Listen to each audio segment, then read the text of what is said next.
আপনারা একটা শব্দ বাংলায় জানেন, বিকৃতি। বিকৃতিটা কি এটা একটু আপনি বলি। বিকৃতি, বিকৃতি কি জিনিস? দুইজন তালবে ইলম ভাই একটু দাঁড়ান, দুইজন ছাত্র ভাই একটু দাঁড়ান মাঝখান থেকে, যে কোনো দুইজন ছাত্র ভাই দাঁড়ান। হ্যাঁ, দাঁড়ান দাঁড়ান দাঁড়ান। হ্যাঁ, একটু মনোযোগের সাথে শুনেন ভালো করে। দুইজন মুখোমুখি, ওনারা দুইজন আধা ঘন্টা যাবত, কয়েক বছর পরে দেখা হলো, আধা ঘন্টা যাবত কথাবার্তা বলছে, দেখা সাক্ষাৎ হচ্ছে, কেমন আছো, বাসার সবাই কেমন আছে। 20 মিনিট পরে দুইজনের মধ্যে কোনো একটা বিষয়ে মতভেদ দেখা দিল। মতভেদ দেখা দিলে এই মতভেদটা একটু সীমা ছাড়া চলে গেল, ফলে একজনের উপর আরেকজন ক্ষুব্ধ হলো, রেগে গেল। একজন আরেকজনকে বলছে, তুমি কে? ও বলছে, তুমি কে? তুমি কে এই শব্দটা দুইটা অর্থ আছে। একটা অর্থ হচ্ছে যে তোমার পরিচয় কি, আরেকটা হচ্ছে মতভেদ হচ্ছে, মনোমালিন্য হচ্ছে, তো রেগে যে তাকে অপমান করার জন্য বলছে তুমি কে। তুমি কে শব্দটা কয়টা অর্থ আছে? একজন লিখতেছে যে দুইজনের আধা ঘন্টার বক্তব্য কি, এটা লেখার সময় লিখতেছে যে দুইজন আলোচনার 20 মিনিটের মাথায় একে অপরের পরিচয় জিজ্ঞাসা করেছে। বলেন তো, এরা যে মতভেদের পরে তুমি কে জিজ্ঞাসা বলেছিল, এটা কি পরিচয় জিজ্ঞাসা করার জন্য না অপমান করার জন্য? অপমান করার জন্য। কিন্তু একজন লিখতেছে যে পরিচয় জিজ্ঞাসা করেছে। কথাটা বুঝতে পেরেছেন? তুমি কে শব্দটা যখন ওনাদের একজনের নাম মনে করেন খালেদ, খালেদের মাথার থেকে যখন বের হয়েছে তুমি কে, তো এই শব্দটা একটা চিন্তা থেকে বের হয়েছে, সেই চিন্তাটা হচ্ছে ওকে অপমান করবে। একজন লিখতেছে যে উনি ওর পরিচয় জিজ্ঞাসা করেছে তুমি কে। এই যে তুমি কে একটা শব্দ, দুই অর্থ, পরিচয় এবং অপমান। এই দুই অর্থের ভিতরে উনি অপমানের জন্য বলেছে, লেখক লিখতেছে পরিচয় জিজ্ঞাসা করেছে। এটাকে আরবিতে তাহরিফ বলে, বাংলায় বিকৃতি বলে। কি বলে এটাকে? বিকৃতি। বিকৃতিটা কি সবাই বুঝতে পেরেছেন? সবার কাছে পরিষ্কার? আচ্ছা, এবার বসে। কোরআন মজিদে অসংখ্য আয়াত এমন আছে যে আয়াতের এরকম 2টা 3টা 4টা অর্থ। এর ভিতরে কোন অর্থটা বোঝার জন্য, কোন অর্থটা বান্দার কাছে পৌঁছানোর জন্য আল্লাহ পাক এই আয়াত নাজিল করেছেন, এটা নির্ধারণ করে দেন মুহাম্মদ সাল্লাল্লাহু আলাইহি ওয়াসাল্লাম। কে নির্ধারণ করে দেন? মুহাম্মদ সাল্লাল্লাহু আলাইহি ওয়াসাল্লাম। যে একটা আয়াতের 2টো অর্থ আছে, বাংলায় এটাকে বলে দ্ব্যর্থবোধক অর্থ। 2 অর্থ থাকলে বাংলায় কি বলে? কিন্তু এই বক্তব্যটাকে আল্লাহ পাক কোন অর্থ বোঝানোর জন্য নাজিল করেছেন, এটা কে নির্ধারণ করে দেন? মুহাম্মদ সাল্লাল্লাহু আলাইহি ওয়াসাল্লাম বলে দেন। এটা মুহাম্মদ সাল্লাল্লাহু আলাইহি ওয়াসাল্লামের এই দায়িত্বটা আল্লাহ পাক এই আয়াতের ভিতরে বলছেন, ওয়া আনজালনা ইলাইকা যিকরা লিতুবাইয়িনা লিন-নাস। আমি আপনার কাছে কোরআন নাজিল করেছি, আপনার দায়িত্ব হচ্ছে কোন আয়াতটা কি অর্থের জন্য আমি নাজিল করেছি এটা বলার দায়িত্ব কার? মুহাম্মদ সাল্লাল্লাহু আলাইহি ওয়াসাল্লাম। এখন কোন ব্যক্তি যদি ওই লেখকের মতো যে এই দুইজনের কথোপকথন শুনে বলছে, একজন আরেকজনকে আলোচনার 20 মিনিটের মাথায় পরিচয় জিজ্ঞাসা করেছে, এই ব্যক্তি কি ওটাকে সঠিক অর্থে ব্যবহার করলো না বিকৃত করলো? এখন যে ব্যক্তি এই দুইজনের কথাকে বিকৃত করা বা তামাশা করা বা নিজের একটা অর্থ দাঁড় করানোর জন্য, নিজের একটা অর্থ দাঁড় করানোর চেষ্টা করবে, তিনি ওনারা কি চিন্তা বা অনুভূতি নিয়ে কথা বলেছে এটার দিকে তাকাবে না। ওনারা ডাইরেক্ট বলবে নিজের যে ইচ্ছাটা, সেই ইচ্ছা বা সেই অর্থটাকে ঝুলাই দিয়ে বলবে ওনারা দুইজন এই কথাটা এই অর্থে বলেছিল, উনি কি অর্থে বলেছে এটার দিকে মোটেও তাকাবে না, মনোযোগ দিবে না। ঠিক আল্লাহ পাক একটা আয়াত নাজিল করেছেন, কি অর্থের জন্য নাজিল করেছেন, এই আয়াতের কি অর্থ, এটা নির্ধারণ করা বা এটা বলা, এটা পরিষ্কার করার দায়িত্ব একমাত্র মুহাম্মদ সাল্লাল্লাহু আলাইহি ওয়াসাল্লাম। এখন যদি ওই আয়াত নিয়ে কোন একটা কাফির একটা তামাশা করতে চায় বা এই আয়াতের একটা বিকৃত অর্থ দাঁড় করাতে চায় বা এই আয়াতের ভিতরে নিজের প্রবৃত্তি থেকে আবিষ্কৃত একটা অর্থ এই আয়াতের সাথে ঝুলাই দিতে চায়, তখন তার জন্য সবচেয়ে বড় বাধা হচ্ছে হাদিস এবং মুহাম্মদ সাল্লাল্লাহু আলাইহি ওয়াসাল্লামের বক্তব্য।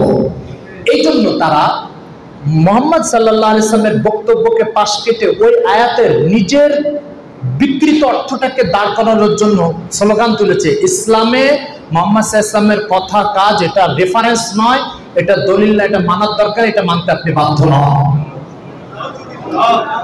তাহলে হাদিস অস্বীকার করার ফিতনাটা লক্ষ্য আর উদ্দেশ্য কি বুঝতে পেরেছেন? হাদিস অস্বীকার করার লক্ষ্য আর উদ্দেশ্য হচ্ছে আয়াত দিয়ে তামাশা করা, কোরআনের আয়াত নিয়ে কি করা, তামাশা করা। বিষয়টা কি সবার কাছে পরিষ্কার হয়েছে? আচ্ছা, কে কে ভালো করে বুঝছেন দেখি একটু হাত উঁচু করেন তো। মাশাআল্লাহ, তাহলে অনেকে বুঝছেন। এই তামাশাটা যখন কেউ করতে পারবে, অর্থাৎ একটা আয়াতের ভিতরে নিজের একটা অর্থ ঝুলিয়ে দিতে পারবে, একটা আয়াতের নিজের তামাশা মতো একটা অর্থ ঝুলিয়ে দিতে পারবে, এই কাজটা যে করতে পারবে সে পুরো ইসলামকে বিকৃত করে ফেলতে পারবে। পুরো ইসলামের আদ্যপন্ত শুরুতে শেষ পর্যন্ত পুরো ইসলামকে ধ্বংস করে ফেলতে পারবে। তখন ইসলাম এটা আসমান ও জমিনের স্রষ্টার দিন থাকবে না, তখন এটা মতিউর রহমান আর মাহমুদুল্লাহদের দিন হিসাবে গণ্য হবে, পরিণত হবে। এবার শুনেন, ইসলামের একমাত্র দিন ইসলাম, যার বিরল বৈশিষ্ট্য, পৃথিবীর কোন দিনের মধ্যে এই বৈশিষ্ট্য নাই, সেটা হচ্ছে এই দিন আসমান ও জমিনের স্রষ্টার কাছ থেকে আসছে। পৃথিবীর বাকি যত ধর্ম এগুলো মানব মস্তিষ্ক প্রসূত, মানুষের মেধা থেকে আসছে। ইসলামের এই বৈশিষ্ট্যটাকে ধ্বংস করে এটাকে অন্য হিন্দু ধর্ম, খ্রিস্ট ধর্ম, ইহুদি ধর্মের মতো মস্তিষ্ক প্রসূত দিন বানানোর জন্য ইহুদি এবং খ্রিস্টানরা এই চক্রান্তটা হাতে নিয়েছে যে হাদিসকে কোরআন থেকে আলাদা করে ফেলবে। আলাদা করার পরে কোরআনের ইচ্ছা মতো অর্থ ঝুলায় এটাকে আর আল্লাহর দিন না রেখে মানুষের মস্তিষ্ক প্রসূত একটা দিন, প্রবৃত্তি পূজার একটা দিন এটা বানিয়ে দিবে। এই জন্য ওরা এদের এই প্রবৃত্তি পূজা বা আয়াত নিয়ে তামাশা করার জন্য সবচেয়ে বড় বাধার প্রাচীর হিসাবে পায় হাদিসকে। কারণ হাদিস যদি টিকে থাকে বা দাঁড়িয়ে থাকে, আয়াত নিয়ে তামাশা করা যাবে না। আয়াত নিয়ে তামাশা করা, আয়াতের একটা অর্থ ঝুলিয়ে দেওয়া, মন মতো একটা অর্থ বয়ান করা, এই কাজ আর এই তামাশার জন্য সবচেয়ে বড় বাধা কি? এই জন্য এই প্রাচীরকে তারা সরাতে চায়। আর এই প্রাচীরকে সরাতে চায়, এই জন্য এই শ্রেণীটা হাদিস অস্বীকার করে থাকে আর আয়াত দিয়ে তামাশা করে। এই জন্য কোরআন থেকে ওরা 3 ওয়াক্ত নামাজ বের করেছে। কয়েকটা নামাজ বের করেছে, আর মুহাম্মদ সাল্লাল্লাহু আলাইহি ওয়াসাল্লাম কয়েকটা নামাজের কথা বলে গেছে। আচ্ছা, তাহলে নিশ্চয়ই হাদিস অস্বীকারের ফিতনাটা কেন, এটা কি বুঝতে পেরেছেন আপনারা? আয়াত নিয়ে, খোলাসা কথা 2 শব্দে, আয়াত নিয়ে তামাশা করার রাস্তা খুলে যায়। আয়াত নিয়ে কি করার? তামাশা করার রাস্তা খুলে যায়। ওই কথাটাকে তুমি কে বিকৃত করে একটা অর্থ ঝুলানো গেছে কি যায় না? তো ঠিক আয়াতের মধ্যে এরকম একটা অর্থ ঝুলানো যায় যদি হাদিসকে অস্বীকার করা যায়। এটা একটা বিষয়। 2 নম্বর একটা বিষয়, মুস্তাশরিক একটা শব্দ আমাদের মুফতি আব্দুর রহমান সাহেব বলে গেলেন। মুস্তাশরিক শব্দটা শারকুন থেকে আসছে। আরবিতে শারক মানে হচ্ছে প্রাচ্য। শারক মানে কি? প্রাচ্য। প্রাচ্য বুঝুন তো আপনারা, পৃথিবীকে ভৌগোলিক সীমারেখার দিক দিয়ে 4টা ভাগ করা হয়েছে। একটা ভাগ হচ্ছে দূরপ্রাচ্য, মালয়েশিয়া, ইন্দোনেশিয়া, জাপান, কোরিয়া, এই অঞ্চলটাকে পৃথিবীতে দূরপ্রাচ্য বলে। আমাদের ইন্ডিয়া, পাকিস্তান, বাংলাদেশ এই অঞ্চলটাকে প্রাচ্য বলে। Saudi Arab, Kuwait, Qatar, Bahrain, Oman, Yemen এই দেশগুলোকে মধ্যপ্রাচ্য বলে। আর Europe, England, Holland, Scotland, France, Spain এই দেশগুলোকে পাশ্চাত্য বলে বাংলায়। তো ভৌগোলিক সীমারেখার দিক দিয়ে পৃথিবীকে কয়টা ভাগ করা হয়েছে? 4টা। দূরপ্রাচ্য, প্রাচ্য, মধ্যপ্রাচ্য, পাশ্চাত্য। আরবিতে এটাকে বলে আশ-শারকুল আকসা, আশ-শারকুল আওসাত, আল-গারব। ইংরেজিতে এটাকে বলে, এই প্রাচ্যটাকে বলে ইস্ট। এই জন্য মধ্যপ্রাচ্য, সৌদি আরবের এই অঞ্চলটাকে মিডল ইস্ট বলে ইংরেজিতে। আরবিতে বলে হচ্ছে আশ-শারকুল আওসাত। এই শারক শব্দটার অর্থ হচ্ছে প্রাচ্য। তো প্রাচ্য তো বুঝতে পেরেছেন আপনারা। এই প্রাচ্যের ভিতরে সবচেয়ে বড় যে জ্ঞানটার চর্চা হয়েছে, হয় এবং আগামীতে হবে, এর চেয়ে বড় কোনো জ্ঞানের প্রাচ্যে আবির্ভাব ঘটে নাই, সেটা হচ্ছে ইসলাম। প্রাচ্যে সবচেয়ে বড় জ্ঞানের আবির্ভাব কি হয়েছে? ইসলাম। এই পশ্চিমা দুনিয়ার, ইউরোপ, আমেরিকার কিছু গবেষক যারা এই প্রাচ্যের ভিতরে আবির্ভূত সবচেয়ে বড় জ্ঞান ইসলাম, এই ইসলাম নিয়ে গবেষণা করে, এবং এই গবেষণাকারীদের একটা নাম ইসলামের পরিভাষা আছে, সেটা হচ্ছে মুস্তাশরিক। মুস্তাশরিক শারকুন থেকে আসছে, অর্থাৎ প্রাচ্যের জ্ঞানে পণ্ডিত। বাংলায় বলে প্রাচ্যবিদ। বলেন বাংলায় কি বলে? প্রাচ্যবিদ। আরবিতে বলে মুস্তাশরিক। বলেন কি বলে? মুস্তাশরিক, প্রাচ্যের জ্ঞানে পণ্ডিত। ইংরেজিতে বলে ওরিয়েন্টালিস্ট। এই ওরিয়েন্টালিস্ট যারা, এরা গবেষণা করে দেখেছে আকাইদ দিয়ে বা ধর্মীয় বিশ্বাস দিয়ে ইসলামকে ঠেকানো যাবে না। চিন্তা করেছে যে দিনের বিধান, আহকাম, এটা দিয়ে ইসলামকে ঠেকানো যাবে না। ওরা এই জন্য লড়াইটা এই রাস্তায় বন্ধ করে বুদ্ধিবৃত্তিক লড়াই চলে আসছে। বুদ্ধিবৃত্তিক লড়াইয়ের অর্থ হচ্ছে, ইংরেজিতে এটা বলে ইন্টেলেকচুয়াল ওয়ার, বাংলায় বলা হচ্ছে বুদ্ধিবৃত্তিক যুদ্ধ, আরবিতে বলে আল গজবুল ফিকরি। এই বুদ্ধিবৃত্তিক যুদ্ধ যেটা, সে বুদ্ধিবৃত্তিক যুদ্ধ কি? একটা হচ্ছে ইসলামের প্রতি মুসলমানদের আস্থা নষ্ট করে দিব। 2 নম্বর, মুহাম্মদ সাল্লাল্লাহু আলাইহি সাল্লামের প্রতি আস্থা নষ্ট করে দিব। 3 নম্বর, কোরআনের থেকে আস্থা নষ্ট করে দিব। এই আস্থা যখনই নষ্ট করতে পারবে, তখন এই বুদ্ধিবৃত্তিক যুদ্ধ ওরা বিজয় হয়ে যাবে। তখন মুসলমানের সন্তানের মুখ থেকে ইসলামের বিরুদ্ধে কথা আসবে, কোরআনের বিরুদ্ধে কথা হবে, নবী মুহাম্মদ সাল্লাল্লাহু আলাইহি ওয়াসাল্লামের বিরুদ্ধে কথা হবে। এই কথাগুলো, এই আস্থাটা নষ্ট করে দেওয়ার জন্য এদের নিয়মিত প্রোগ্রাম আছে, এদের নিয়মিত ইউনিভার্সিটি আছে। আপনারা শুনলে অবাক হবেন।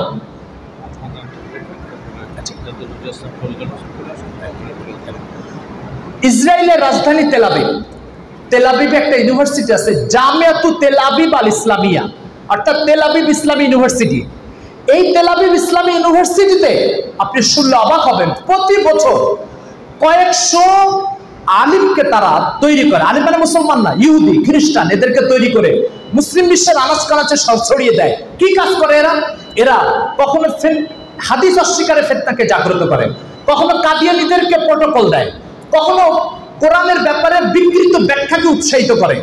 এদের একটা ফলাফল আপনারা জানেন, গত কয়েক বছর আগে আরব দুনিয়াতে যে ব্যাপকভাবে দাঙ্গা হাঙ্গামা হয়েছে, বিভিন্ন রাষ্ট্রপ্রধানকে ক্ষমতার থেকে সরাই দিয়েছে। এই কাজ এই তেল আবিব ইউনিভার্সিটির, তেল আবিব ইসলাম ইউনিভার্সিটি থেকে যে সমস্ত দায়রা আলেমরা বেরোছে, তারা এই কাজটা করেছে। এখন আজান হবে, আজানের পরে বাকি কথা হবে। আল্লাহুম্মা রাব্বা হাযিহি দাওয়াতি তাম্মা ওয়াস সালাতিল কায়িমা আতি মুহাম্মাদানিল ওয়াসিলা। মোহতারাম হাজিরিন, আসলে যে কথাটা বলার জন্য এই ভূমিকাটা বলেছে, সে কথা বলা হয়নি। আসল যে কথাটা বলার জন্য এই ভূমিকাটা বলেছে, সেটা হচ্ছে তেল আবিব ইসলামী ইউনিভার্সিটি থেকে যারা বের হচ্ছে, তারা কি করছে একটা উদাহরণ বলি। কোরআন মাজিদের সূরা আহজাবের 40 নম্বর আয়াত, আল্লাহ তাআলা বলছেন, মা কানা মুহাম্মাদুন আবা আহাদিন মির রিজালিকুম ওয়ালাকিন রাসূলুল্লাহি ওয়া খাতামান নাবিয়্যিন। এই আয়াতে আল্লাহ তাআলা বলছেন মুহাম্মদ সাল্লাল্লাহু আলাইহি সাল্লাম শেষ নবী, খাতামান নাবিয়্যিন। ওরা বলতেছে আজকে ওদের বই পুস্তকে খাতামুন নবীন মানে শ্রেষ্ঠ নবী, শেষ নবী। খাতামুন নবীন মানে, খাতামুন নবীন শব্দের প্রকৃত অর্থ কি বলেন? শেষ নবী। তারা বলছে খাতামুন নবীনের অর্থ শেষ নবী না, শ্রেষ্ঠ নবী। যেমন আমাদের উপমহাদেশ আমরা বলি আল্লামা আনোয়ার শাহ কাশ্মীরিকে খাতামুল মুহাদ্দিসিন মানে শেষ মুহাদ্দিস, কাশ্মীরের পরে আর মুহাদ্দিস জন্ম নেবে না। ওরা বলছে না, খাতামুল মুহাদ্দিসিন মানে যেমন শ্রেষ্ঠ মুহাদ্দিস, তো খাতামুন নবীন মানে শ্রেষ্ঠ নবী। রাসূল সাল্লাল্লাহু আলাইহি সাল্লাম খোদ নিজে বলছেন, হাদিসের সব কিতাবে আছে, আনা খাতামুন নবিয়্যিন লা নবিয়্যা বাদি, আমি শেষ নবী, আমার পরে আর কোনো নবী নাই। তো লা নবিয়্যা বাদি এই শব্দটা খাতামুন নবিয়্যিনের অর্থ নির্ধারণ করে দিল। যে লা নবিয়্যা বাদি, এটা কি নির্ধারণ করে দিল? খাতামুন নবিয়্যিন শব্দ, আমি শেষ নবী। এই খাতামুন নবিয়্যিনের পরে আল্লাহ রাসূল নিজে তার অর্থ নির্ধারণ করে দিচ্ছেন, লা নবিয়্যা বাদি, আমার পরে কোনো নবী নাই। তাহলে খাতামুন নবিয়্যিনের অর্থ আল্লাহ রাসূল কি বললেন বলেন? বুঝেন না? আল্লাহ রাসূল খাতামুন নবিয়্যিনের কি অর্থ বলছেন? শেষ নবী। তো এখন যে ব্যক্তি খাতামুন নবিয়্যিন নিয়ে বিকৃত করতে চায়, সেই ব্যক্তি হাদিসকে যদি মানে, তাহলে তো সেই বিকৃতিটা করতে পারবে না। যখনই হাদিসটা সে মানবে, তখন এই বিকৃতির জন্য একটা বাধা। এই জন্য নিশ্চিতভাবে তাকে খাতামুন নবিয়্যিনের শব্দ নিয়ে, কোরআনের এই শব্দটা নিয়ে বিকৃত করতে হলে তাকে বাধা দূর করতে হবে, ঠিক কিনা বলেন? এই বাধাটা কি বলেন তো? হাদিস। এই জন্য তারা হাদিস মানে না। কেন? হাদিস না মানলে, হাদিস মানলে এই বিকৃতিটা সম্ভব না, হাদিস না মানলে এই আয়াত নিয়ে আর এই শব্দ নিয়ে তামাশা করা সম্ভব। এই কাজটা তেল আবিব ইউনিভার্সিটি থেকে পড়াশোনা শেষ করে একজন ইহুদি তার বই পুস্তকে এটা লিখেছে। এরপরে আপনার আজকে মুসলমানের সন্তানের মুখ থেকে শুনবেন, রাসূলুল্লাহ সাল্লাল্লাহু আলাইহি সাল্লাম আল্লাহর নবী, তিনি 6 বছর বয়সে আয়েশাকে বিয়ে করলেন কেন? এই কথাগুলো মুসলিম সমাজে পুশ করতেছে, এরা পুশ করে মুসলমানকে আল্লাহ রাসূল থেকে আস্থা নষ্ট করছে। তো একবার আমি কিছু মিডিয়াতে প্রোগ্রাম করি, এক মিডিয়াতে আমাকে একজন প্রশ্ন করছে হুজুর আপনি যে সুন্নতের ওয়াজ করতেছেন, আপনি কি 6 বছর বয়সের মেয়েকে কারো কাছে বিয়ে দিবেন? আমি তাকে বললাম, যদি মোহাম্মদ সাল্লাল্লাহু আলাইহি ওয়াসাল্লামের মতো কোনো পাত্র পাই তাহলে 2 বছরের মেয়েকে আমি বিয়ে দিব। মোহাম্মদ সাল্লাল্লাহু আলাইহি ওয়াসাল্লামের মতো কোনো পাত্র যদি পাই তাহলে কয় বছরের মেয়েকে বিয়ে দিব? 2 বছরের মেয়েকে বিয়ে দিব। আপনি এনে দেন, দেখেন আমি দিই কি না দিই। তো মূল বিষয় যেটা, সেটা হচ্ছে মুহাম্মদ সাল্লাল্লাহু আলাইহি ওয়াসাল্লাম থেকে আস্থা নষ্ট করার এই চক্রান্তে মুস্তাশরিকির ওরিয়েন্টালিস্টরা ব্যস্ত। এই যে আমাদের সমাজে যাদের নাম আপনি মাওলানা মুফতি আব্দুর রহমান সাহেবের কাছে শুনলেন, এরা প্রত্যেকে মুস্তাশরিকিন তথা ওরিয়েন্টালিস্ট বা প্রাচ্যবিদদের এই ফাঁদ তৈরি করা জালের ভিতরে পা দিয়ে এদের ঈমান এবং আখিরাতকে ধ্বংস করছে। ইসলামের প্রথম দিন থেকে এটা স্বীকৃত যে কোরআন এবং সুন্নাহ, প্রথম দিন থেকে স্বীকৃত কোরআন এবং সুন্নাহ মানব জাতির জন্য একমাত্র অনুসরণীয়। প্রথম দিন থেকে যেটা স্বীকৃত, এত বছর পরে এসে সেটা নিয়ে আপনি বিতর্ক সৃষ্টি করার কি সুযোগ আছে? আমি যদি জন্মগ্রহণ করেছি, আমি নারী না পুরুষ, সেদিন ফয়সালা হয়েছে না 10 বছর পরে? আপনি নারী না পুরুষ কবে ফয়সালা হয়েছে? তো জন্মের পরে দিনই ফয়সালা হয়েছে আপনি একজন পুরুষ। এবার 20 বছর পরে এসে একজন গবেষণা করছে আপনি নারী না পুরুষ, আমি একটু গবেষণা করে দেখবো। এই গবেষণার কি অর্থ? এই গবেষণার অর্থ হচ্ছে জন্মের দিনের যে আপনার প্রতিষ্ঠিত পরিচয়, সে পরিচয়টাকে চেঞ্জ করার নোংরা চেষ্টা, ঠিক কিনা বলেন? তো ঠিক ইসলামের প্রথম দিন প্রতিষ্ঠিত কোরআন এবং সুন্নাহ, এটা মুসলমান অনুসরণ করবে। এখন একজন এসে গবেষণা করতেছে কোরআন রিসার্চ সেন্টার, কোরআন রিসার্চ সেন্টার, তার মানে জন্মের দিন ফয়সালা গেছে আপনি পুরুষ, 20 বছর পরে এসে গবেষণা করতেছে আপনি নারী না পুরুষ, নতুন করে আমি গবেষণা করবো। এরপর একটা বিষয়, আপনারা এখন ডিজিটাল যুগ হওয়ার কারণে সেই প্রাচীনকালে পিয়ন এসে চিঠি দিয়ে যেত, পিয়ন এসে টাকা, মানি অর্ডারের টাকা দিয়ে যেত, এগুলো নতুন প্রজন্ম দেখে নেয়, বয়স্করা দেখেছে। একজন পিয়ন আপনার বাবার কাছ থেকে টাকা নিয়ে এসে আপনি ছাত্র কলেজে পড়েন, আপনাকে দিয়ে গেল। পিয়নের এই দায়িত্ব। মুহাম্মদ সাল্লাল্লাহু আলাইহি ওয়াসাল্লাম, ওনার কি দায়িত্ব? উনি কি কেবল এই পিয়ন যে কোরআন আল্লাহর কাছ থেকে কোরআনটা এসে আল্লাহ সৃষ্টির কাছে পৌঁছে দিবে, এটা দায়িত্ব না। কোরআন বলতেছে মুহাম্মদ সাল্লাল্লাহু আলাইহি ওয়াসাল্লামের পরিচয় পিয়নের মতো চিঠিও পৌঁছে দেওয়া, আবার চিঠি পড়ে পড়ে পড়ে পড়ে বুঝিয়ে দেওয়া, এটাও মুহাম্মদ সাল্লাল্লাহু আলাইহি ওয়াসাল্লামের দায়িত্ব। সুতরাং কোরআন দেখেন কি বলছে, ওয়াইন তুতিউহু তাহতাদু, তোমরা যদি হেদায়েত পেতে চাও তাহলে মুহাম্মদ সাল্লাল্লাহু আলাইহি ওয়াসাল্লামকে মানতে হবে। হেদায়েত পেতে চাও, আল্লাহর কাছে পৌঁছতে চাও, স্রষ্টার হক আদায় করতে চাও, আখিরাতে নাজাত পেতে চাও, তুতিউহু, মুহাম্মদকে মানতে হবে সাল্লাল্লাহু আলাইহি ওয়াসাল্লাম। যখন কোরআন এই কথা বলছে যে মুহাম্মদকে মানতে হবে, এখন একজন ব্যক্তিকে হেদায়েতের মানদণ্ড, হেদায়েতের প্রতীক হিসেবে কোরআন নির্ধারণ করছে, আপনি সে ব্যক্তির কথার কাজকে রেফারেন্স মনে করেন না, তাহলে তো আপনি কোরআনও মানেন না। এই জন্য যতজন হাদিস মানি না কোরআন মানে এই কথা বলে, বাস্তবে তারা কোরআনও মানে না, বাস্তবে তারা কোরআনও মানে না। কোরআন বলতেছে ইউআল্লিমুহুমুল কিতাবা ওয়াল হিকমা, তিনি কিতাব শিক্ষা দেন, হিকমা শিক্ষা দেন। তো মুহাম্মদ সাল্লাল্লাহু আলাইহি ওয়াসাল্লামকে কোরআন মুআল্লিম হিসেবে নির্ধারণ করছে। কি পরিচয় মুহাম্মদ সাল্লাল্লাহু আলাইহি ওয়াসাল্লামের? মুআল্লিম, ওস্তাদ। এখন একজন ব্যক্তিকে আপনি ওস্তাদ মনে করবেন না, তার কথাকে অনুসরণ করবেন না, তার কথাকে মানবেন না, তার কথাকে অনুসরণের যোগ্য মনে করবেন না, তাহলে কি ওস্তাদ বানা হলো না অপমান করা হলো? কোরআন বলছে ফালা ওয়া রাব্বিক লা ইউমিনু হাত্তা ইউহাক্কিমুকা ফিমা শাজারা বাইনাহুম, কসম আল্লাহ, তারা কখনো মুমিন হতে পারবে না যতক্ষণ তাদের মধ্যে সৃষ্ট ঝামেলার ক্ষেত্রে মুহাম্মদ সাল্লাল্লাহু আলাইহি ওয়াসাল্লামকে একজন বিচারক হিসেবে নির্ধারণ করবে। বিচারক হিসেবে যদি নির্ধারণ করে তাহলে তারা মুমিন হতে পারবে, নতুবা পারবে না। এই আয়াতের ভিতরে মুহাম্মদ সাল্লাল্লাহু আলাইহি ওয়াসাল্লামের কি পরিচয় উন্মোচিত করা হয়েছে? বিচারক, জজ। এখন একজন ব্যক্তিকে আপনি জজ বানায় চেয়ারে বসাবেন আর বলবেন আপনার কথা মানি না, বলবেন আপনার কাজ মানি না, তো এটা বিচারক বানা হলো না অপমান করা হলো? তাহলে মুহাম্মদ সাল্লাল্লাহু আলাইহি ওয়াসাল্লাম হেদায়েতের প্রতীক, মুহাম্মদ সাল্লাল্লাহু আলাইহি ওয়াসাল্লাম মুআল্লিম, মুহাম্মদ সাল্লাল্লাহু আলাইহি ওয়াসাল্লাম বিচারক। মুহাম্মদ সাল্লাল্লাহু আলাইহি ওয়াসাল্লামকে কোরআন পরিচয় দিচ্ছে যে তিনি হচ্ছেন লিতুবাইয়িনা লিন-নাস, কোরআনের ব্যাখ্যাকারক। এখন কোরআনের ব্যাখ্যাকারক একজন হবে, আপনি তার কথাকে মানবেন না। কোরআনে একজন মুআল্লিম, ওস্তাদ হবে, তার কথা আপনি মানবেন না। বিচারক হবে, তার কথা মানবেন না। আপনি কিসের কোরআন মানলেন? আপনি কিসের কোরআন মানলেন? এই জন্য কেউ যদি এই দাবি করে আমি কোরআন মানে হাদিস মানি না, সে কোরআনও মানে না, হাদিসও মানে না। আর এরপরের যে বিষয়টা, সেটা হচ্ছে শুধু মুহাম্মদ সাল্লাল্লাহু আলাইহি ওয়াসাল্লাম, পৃথিবীতে যত নবী আসছে প্রত্যেক নবীর উপরে নাজিলকৃত ওহীর বাইরে তিনি যা যা বলেছেন আর করেছেন সবগুলো ওহী। সেই ইসমাঈল আলাইহিস সালাম বলেন, ইব্রাহিম আলাইহিস সালাম বলেন, ইলিয়াস আলাইহিস সালাম বলেন, আর নূহ আলাইহিস সালাম আর মুসা আলাইহিস সালাম বলেন, অর্থাৎ প্রত্যেক নবীর কাছে ওহী দুই ধরনের আসে, একটা হচ্ছে কিতাবের আকৃতিতে, একটা হচ্ছে কিতাবের বাইরে। কয় ধরনের ওহী আসে? তো কোরআনের এক ধরনের ওহী, আর কোরআনের বাইরে হাদিস আরেক ধরনের ওহী। প্রত্যেক নবীর কাছে এই দুই ধরনের ওহী আসে। শুধু মুহাম্মদ সাল্লাল্লাহু আলাইহি ওয়াসাল্লাম প্রত্যেক নবীর কাছে যেই ধরনের ওহী আসতো, এই দুই ধরনের, দুই ওহীটাই অনুসরণযোগ্য। একটা ছোট্ট উদাহরণ বলি তাহলে বুঝবেন। হযরত ইব্রাহিম আলাইহিস সালাম, কুরবানির ঘটনাটা আপনাদের জানা আছে তাই না?